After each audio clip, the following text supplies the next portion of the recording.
So we organised this event for invigorating the STEM curriculum. We're funded by a grant from Google Professional Development, and we know that STEM is an area that people understand to be increasingly important. We're keen to help local schools and colleges gain the benefits of the relationships that we have with the rest of the world. We're very fortunate to find people from industry who are also very passionate about education. So some of them, they actually do this kind of in their spare time, just for fun. Well, I don't think there's anybody who can walk away and say, oh, I knew all of that before I came. We've spoken about how you might deliver the curriculum.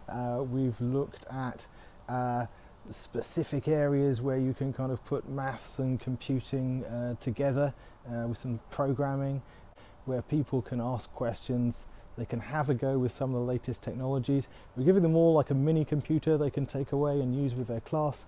So we're just finding lots of different opportunities. There should be something for everybody here. I think it's been extremely useful. One of the things that I've really enjoyed is looking at play, because that's shown that we can bring more play into the classroom, but also more play into just our life in general. So we forget that at the end of the day we're teaching children, and one of the things that they do when they're first born is they play. That's how they learn. So to continue that is actually to improve the learning. I think it's important for them to see the result of their teaching and how it ends up. And from my experience as a Prodeo teacher, I do have a lot of experience to share to make the somewhat boring material a bit more interesting. I've been teaching them how to write Python, so how to make programming an interesting lesson, and as the subject I chose, I taught them how to write a virus to be used for good and not evil.